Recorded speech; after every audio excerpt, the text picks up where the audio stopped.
Merhaba sevgili takipçilerim. Evet, Ekim ayı burç yorumlarıyla beraberiz. Bu harita üzerinden yine size göstereceğim. Aslında Eylül'deki tutulmadan sonra Ekim'de de yılın son güneş tutulması olacak ve böylece bu yılı tutulmalarını tamamlamış olacağız. Şu sıralar özellikle yani Eylül'deki tutulmayla bu tutulma arası biraz hayatımızda hareketli günler geçirmiş olabiliriz. Önemli değişimlere adım atmış olabilirsiniz. Ve sevgili koçlar, hadi gelin bir başlayalım. Bu ay neler size getirecek? Ondan biraz bahsedeyim size. İlk önce ayın ikisiyle başlayacağım. Neden ikisiyle başlayacağım? Çünkü ayın ikisinde bir tutulma var bakın. Bu tutulma bir güneş tutulması. 10 derece terazi burcunda güneş ve ayın üst üste gelmesi demektir.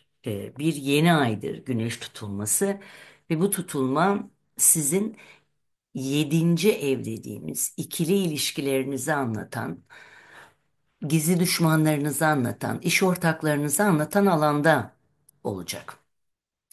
Tutulma esnasında aslında çok da güzel etkiler var. Şimdi burada bir kere ana konumuz ikili ilişkiler, e, ortaklıklar ve gizli düşmanlar ve aslında öyledir ya hani kaşık düşmanıdır ya.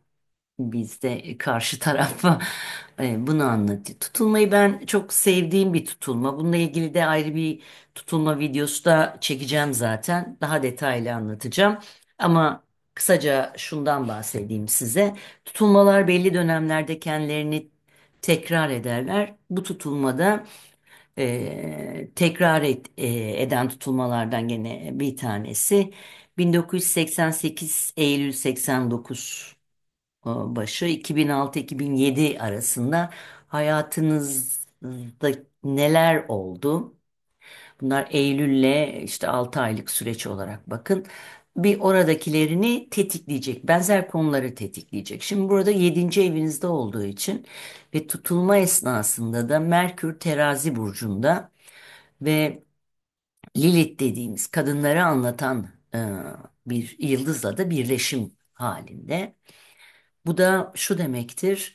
Konumuz biraz kadınlarla ilgili olacak. İletişimle ilgili olacak. Karşı tarafla iletişim, konuşmak, bir şeyi yeniden başlatmak anlamına geliyor. Ve bu tutulma esnasında sekizinci evinizdeki Venüs, Akrep ve Satürn ve Mars arasında büyük üçgen dediğimiz şahane de bir üçgen var. Şimdi bunlar biraz para evle ilgili. Yani belki birlikte olduğunuz kişinin maddi konusundaki örneğin eşin maddi konusundaki bir gelişmenin sizin yuvanıza yansıması anlamına gelebilir. Bunun içerisinde, bu tutulmanın içerisinde maddi konuların biraz olduğunu söyleyebilirim. Ve bu rahatlama veya bu maddi gelir veya bir işin açılması, ama bu sizin değil de daha fazla dediğim gibi eşten, aileden gelen paralarla ilgili. Hatta belki de bu para beklediğiniz, geçmişte almak istediğiniz bir paraydı, yapamadınız, alamadınız ama size bu tutulmayla ilgili bu konuda yeni bir açılım getiriyor ve size çok faydalı olacak. Diğer yine tutulmanın güzel bir açısı da Venüs, Plüto ve Uranüs arasındaki ve bu gene para evinizde bakın. Yine sosyal statümüzü belirleyen çoğunlukta bizim aslında ailedeki durumumuz, toplum içerisindeki sosyal statümüzü belirleyen eşimiz, babamız, veya işte ailedeki büyük kişiler olabilir. Dolayısıyla burada da yine maddi anlamda size bir gelir getireceğini söyleyebilirim. Güzel bir tutulma. Ve ayın ikisini bununla yani ayı bir tutulmayla, bir yeni ayla, yeni bir başlangıçla güzel bir şekilde açıyorsunuz. Bir kere onu söyleyeyim sevgili koçlar. Neden önemli sizin için? Neptün şu anda sizin burcunuza çok yakın olduğu için tüm bunlar sizin 2025'ten itibaren değişecek olan hayat koşullarınızın ilk etkilerini yine gösteriyor. Bunu hep söylüyorum. Neptün çünkü çok yakın burcunuza. Retro olsa bile. Yeni bir devreye başlayacaksınız 2025'te. Bunun ilk etkilerini göreceksiniz. Ayın 5'inde tam olarak gerçekleşecek bu Venüs, Satürn ve Mars arasındaki etki. Dolayısıyla ikisinde kapının açılmasıyla beşinde de sonuçları alma şeklinde düşünebilirsiniz sevgili koçlar. Ayın 8'inde Venüs ve Mars arasında yine güzel bir açı. Bu da para konularında kendinizi iyi hissettirecek. Şimdi Venüs'ün 8. evdeki konusu sadece para konuları değil. Burası aynı zamanda biraz böyle cinselliği de anlattığı için. Burası karşı tarafla olan fiziksel ilişkilerimizi anlattığı için ve akrepte de kuvvet zayıf olmasına rağmen bu etkileri daha çok yükselteceği için e, fiziksel anlamda karşı tarafla ilişkilerimizin de iyi olacağını söyleyen bir süreç. Ayın 8'i civarı bu şekilde düşünebilirsiniz. Ay boyunca Şiron birinci evinizde sizi fiziksel olarak kendinizi değiştirmeniz için Jüpiter'le de yaptığı güzel açı sebebiyle belki de gidip daha nasıl kendimi güzel gösterebilirim, prezentasyonumu nasıl arttırabilirim konularında biraz da parada belki harcayarak bununla uğraşacaksınız ve ilgileneceğinizi söyleyebilirim. Ve ayın 14'üne geldiğimizde Merkür hareket edecek ve Merkür hareket ederek burç değiştirecek. Yani 8. ev dediğimiz alana geçecek. Merkür'ün buraya geçmesi biraz içimize dönmenize sebep olabilir. Biraz böyle hayata dair konularla ilgilenmenizi gerektirebilir. Yani biraz daha böyle felsefik, daha derin düşünmenizi. Biraz zaman zaman belki de bu derinliğin içerisinde hafif depresif olabileceğinizi anlatıyor. Bunu bir eylem olarak değil de bir zihinsel olarak biraz daha karamsar olabileceğiniz bir süreci anlatıyor. Aynı zamanda ticaretle ilgilenenler için Merkür ticareti de gösterdiği için ticaretle olan ilgisi olan kişiler ayın 14'ünde bu konulardan gelir de sağlama şansına sahip olacaklar. Ee, ayın 14'ünde yine bu sefer Venüs hareket edip Uranüs'ün karşısına geçmiş olacak. Şimdi burada bir para harcama konunuz var. Neyle ilgili? Kadınlarla ilgili, neyle ilgili? e, Fiziksel görüntümüzle ilgili, belki modayla ilgili beklemediğiniz ani harcamalarınız gündeme gelebilir. O yüzden ayın 14'ünde maddi anlamda risk almak, tabii birkaç gün önce ve birkaç gün sonrasını da kastediyorum. Sizin için riskli bir durum olabilir sevgili koçlar.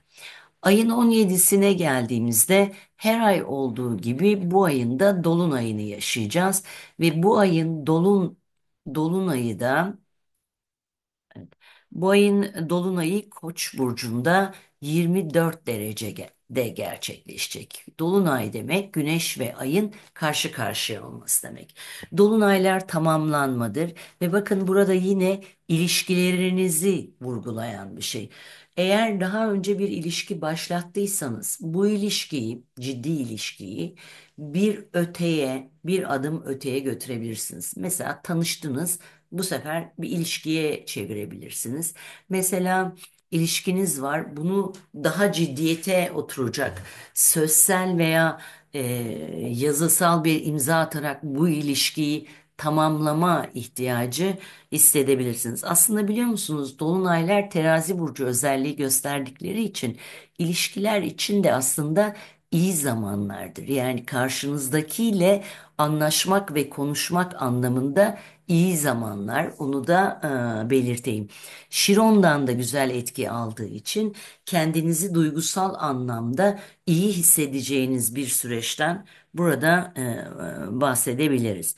Ayın 18'ine geldiğimizde Venüs hareket edecek ve Venüs Yay burcuna geçecek. Eğitim hayatına devam eden koçlar için eğitimde güzel gelişmeler, güzel etkileri alabilecekleri bir dönemden bahsedebiliriz.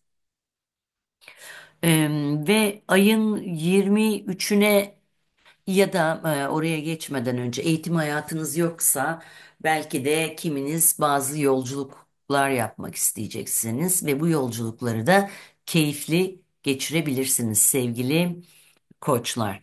Ayın 23'üne geldiğimizde Güneş artık Akrep Burcu'na geçmiş olacak. Yani konunuzu baştan ayın başında başladığımız konuyu artık ilişkilerden daha fazla maddi konularınıza getireceksiniz. Daha fazla kendinizi düşündüğünüz ve başkalarının paralarıyla ilgili düşündüğünüz bir sürece girmiş olacaksınız. Allah'tan tam o sıralarda da ayın 23'ünde Şiron'un ve Jüpiter'in tam açısı gerçekleşecek. Bu da bana diyor ki tüm bunları yaparken ticaretle ilgilenenler özellikle bir para kazanma sürecine geçebilirler. Ayın 24'ünde ise Mars ve Uranüs arasında güzel bir açı var. Ay boyunca Mars yuvanızı anlatan alanda ve Uranüs'le yapacağı güzel açıda gelen paraların yuvaya gireceğini ve belki de yuvaya bu paraları harcayacağınızı anlatabilir. Ayın 28'i gerçekten bence çok güzel zamanlardan biri olacak. Neden derseniz hem Şiron'un çok güzel açıları var ayın 28'inde hem Uranüs'ün çok güzel açıları var ayın 28'inde.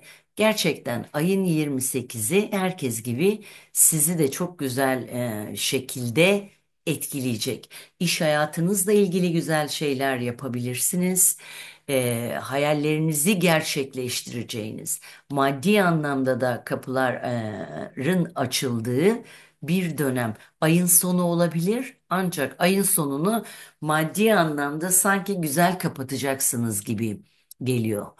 Tabii ki Satürn'ün bütün ay boyunca sizin 12. evdeki yolculuğu başlatmak istediğiniz bazı yenilikler için hala biraz daha çaba göstermenizi ve bunun içinde biraz Venüs'le olan karesi de bunun içinde biraz keyfinizden mahrum kalacağınıza. Yani diyelim ki okulda bir okula gitmek istiyorsunuz, bir eğitim almak istiyorsunuz. Bunun için hazırlanmanız gerekiyor. O yüzden kısıtlıyorsunuz ve keyfinizden feragat ediyorsunuz veya bir geziye gideceksiniz, bir seyahate gideceksiniz.